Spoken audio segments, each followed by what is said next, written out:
You are watching StimTV. Hello everyone and welcome. You are indeed watching StimTV. We are here in game number 5 between none other than EGiNcontroL from Team Evil Geniuses, spawning at the bottom left here on MLG Tall Dream Altar, and his opponent here, Mr. Destiny, spawning as the Teal Zerg at the top left. I'm Simpatico for StimTV, my illustrious, very handsome co-caster, Tumba. How are you doing? Sup, son? Sup, son? I'm doing well, man. We got EGiNcontroL and Destiny. How could I not be doing well? Everybody's having a good time. Trolls, welcome. Everybody, welcome. I hope you guys are enjoying the games here. And I'm going to go ahead and say that, you know what? I like the Blink Stalker build. That was beautiful. I mean, could that be constituted as a straight-up 4-gate, or like a 4-gate variation? Yeah, I mean, he definitely did not expand behind it. He had to go. He was shoving the chips all in there. And it was a good time to do it. You know why? I mentioned it in the beginning of the cast. Metalopolis is so hard to hold your natural, so why try to hold it? Just one base all in. Right. Actually, I know you're a huge fan of that, and seems to have worked out, man. Seems to yeah, I mean, I wasn't out. even aware that Protoss had units. I cannon rush so much, so. Nice drop of the pylon here. Gonna deny that 18 expansion from Destiny for a little while. So it's going to be changing up his play, which again, as I said in previous games, I like that. You know, take a player out of his comfort zone. But, you know, these guys have seen this all before, played a million games. So actually, EGiNcontroL going to be dropping that Forge Fast expand. Yeah, the Blink Stalker build in and of itself wasn't anything special, but we do have to mention that the decision behind it was good thinking. Anticipating that, of course, he could go ahead and delay the natural of Destiny. It would be very hard for him to go ahead and hold his natural with access from the third. So, one base all in. Good decision. Yeah, and I think I'm getting PMs that the overlay is wrong. Oh, I didn't upload it. Oops. There we go. Uploading the file. I did update it. I just didn't upload it. There you have it. That should update in just a second, guys. Sorry about that. For anyone just joining us, this is indeed game number 5. It is 2-2. EGiNcontroL taking the last 2 games. Destiny taking the first 2. Making a very strong start here, but EGiNcontroL is saying, no, man, not going to happen. Gonna make this interesting, and that makes me very happy because, and you know what? Call me selfish, but I hope this goes to game number 7. Me too. I kind of had this vision in my head of the EG house right now with all the players standing behind EGiNcontroL screaming advice to him, and him like, shut up, I got this. Leave me alone. And Idra just shaking his head like, it's Turtle 3 base, man. Just Turtle 3. Yeah, that was an interesting game, or excuse me, cast on Inside the Game with DJ Weed, of course. You know, there was some tension there, man, between Idra and EGiNcontroL. And you know, he said after, listen, we're friends, we argue all the time. Of course we're they're friends. It's ridiculous. You know what? That's just how ridiculous the trolls are. Half the time they can't be serious. Like, you have to know that those guys are close buddies. Yeah, oh, absolutely. I mean, they do so much for each other. We do have a ping going down. Not entirely sure what that's about. Maybe it's just a mistake. Destiny going to have that Overlord, that Sloverlord, as it has been dubbed over here at StimTV. Vrapsack, of course, dubbing that. And Newbie, actually, we're getting a lot of requests for health bars, so feel free to go ahead and turn on health bars. Sorry about that. And he is going to see that expansion is indeed down. Could have expected it, though. Those links saw that Forge, so had to assume that that is down. This is such a big map, it's hard to punish a fast expansion. We'll even see Terran sometime going CC first on this. That's a bold build, to be sure. So, essentially, one of the things that Zerg can do here as well, a lot of great Nidus play and drop play work both ways. I've also seen a false Nidus go down to sort of exploit the fact that Protoss aren't always the most mobile of armies. But especially we'll probably with see City. Yeah. See a lot of. Well, see like single file stalkers like going between 2 gateways, and it's just like, it's hilarious.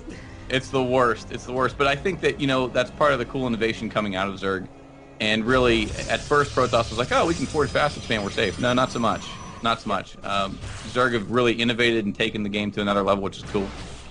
I want to tell you, while there's a little bit of a lull in the game here, I want to take the time because we've been rushing through these games. You know, these players just are amped. Every time they win or lose, they just want to get into the next game, just start playing right away. Every second of downtime is painful for them. And I've noticed that from casting a lot of games now, the players just want to go, go, go, go, and I completely understand that. So we haven't really had the time to really thank everyone. I mean, I really want to thank our sponsors, of course, Playhem and Hotkey It. But not only that, I want to thank the viewers. You know, like you guys support us so much.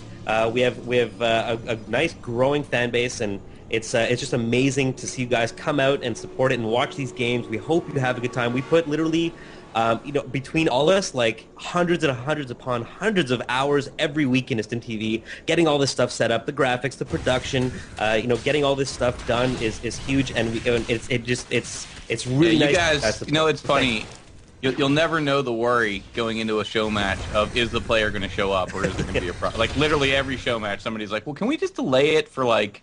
And you know what? Big shouts out to the players, too. Both Destiny and EGiNcontroL for accommodating this. You know, they've been so great about time and everything else. And So one way to professional, the other man. one. So very professional, yeah. EGiNcontroL, like, I Skyped in this earlier today. I'm like, dude, honestly, you're like one of the easiest people to work with ever. It was amazing how professional and easy this guy was to work with, to set up this show match at the time.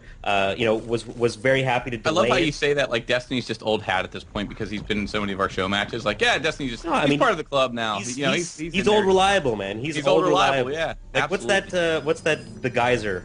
Old Faithful, is it? Is that the name of that geyser that always goes off like clockwork? It doesn't matter because we have a push here from EGiNcontroL. Let's stop talking about exploding geysers. Unless they're gas geysers with Vespine gas. Gonna have some pressure here, but a lot of spine crawlers. I think this is gonna be able to hold. I think EGiNcontroL is gonna be pushed back here. Yeah. We put in approximately 169 to 170 hours a week. Approximately? Approximately. Well, I'm going to say actually we put in exactly 169 hours a week. That's very approximate. Yeah, and as we can see, 2 proxy pylons going now. So EGiNcontroL wants to commit to this pressure. I like this decision. Those spine crawlers, however, may prove to be a bit of a problem. Well, these charge lots, not charge lots, just lots are going to be able to surround those pretty quickly, but does not. Infestor's coming out just at the right time, gets a nice fungal growth on those zealots, which will not be able to surround those spine crawlers to take them out, and now they are indeed not... Excuse me, the Infestors indeed do not have any more energy. They have not done quite enough damage. One more going down on some Stalkers here. Wow, Destiny's actually a bit on the back foot here. I don't think this is going to be a game-ending move right now, but this has definitely put a wrench in Destiny's plans a little bit. When this goes back to, again, StarCraft 2 metagame, it's a game of really denying the third at this point. And both players, and you've seen in all these matchups, actually not getting really comfortably set in. Of course, the first game, and you can see right now, EGiNcontroL just wants to keep this pressure on. Oh, yeah. Keep Destiny on the back foot. Destiny's in a ton of trouble right now. 42 probes, over 30 drones right now. Still has Zealots working on a lot of Lings. These Stalkers have been alive forever with such low health. Destiny is in a huge amount of trouble right now. His economy is slightly in shambles in compared to EGiNcontrol's here, and more reinforcements just keep coming in. This is huge pressure from EGiNcontroL, and really, like, he hasn't really sacrificed much to get here. His multitasking isn't phenomenal. He's got 3 probes, not even mining, in his main. EGiNcontrol's got 3 probes parked right now. So, again, a little bit critical of his multitasking. It's definitely not DDE par multitasking. Dark Shrine is going down, though. He wants to add DTs into this mix. This is a great idea. Yeah. Because, you know, something like this just kind of makes you fret and freak out, and you just want to do everything you can to get enough units out to defend against whatever composition you see, and you're not really thinking about the other possibilities. And something like Dark Templar right now is going to be a huge surprise, I think, for Destiny. Absolutely. Right now, he just can't deal with it because he's trying his best to stay alive. So when you're fighting for your life, it's not like you have the presence of mind to go ahead and start throwing down spore crawlers in anticipation of DTs. Right, exactly. Unless you're Combat X. And If you're Combat X, then you can do it. I mean, he hasn't had the opportunity to scout in a while either. I mean, he has had this Overseer out here. I'm surprised he hasn't kind of moved around with it a little bit more, try to see if maybe there's a third. Yeah, he still sees the rocks up there, which is fine. But, you know, he hasn't done any scouting, and I don't know. Like, morphing an Overseer there really quickly. And you know what? Just to be fair here, I'm just going to be unbiased for a second and just say, what a terrible decision by EGiNcontroL to go ahead and go DT. I mean, what a dumb opening 6-gate build push. Just A move to win, Protoss, Derp, Herp. There, I got it out of my system. Now everything's evened up. And we can see DT's now in the main doing work, just causing so much frustration for Destiny. And this is what you need to do, get him out of his comfort zone. And he's got, EGiNcontroL again has these Zealots parked. Let's take a look in his main. He has figured out that all of his probes need to be mining, so he's at least mining with all of his probes now as well. Speaking of probes, 51 probes over 27 drones. I think Destiny needs to play a very risky right now. I'd like to see him even double expand if he could, but how can he? There's so much pressure. There's Archons in his base. There's DTs in his base. There's Zealots in his base. I don't know if that. There we go. Well played goes down to GG. We're going to be going game number 6 here in just a second. This is going to be ace match. Wow, guys. I'm in awe of some of this play. It's going to be amazing game number 6 if I had to bet on it. Going to run a quick commercial, set up game number 6. We'll see you guys in about 30 seconds.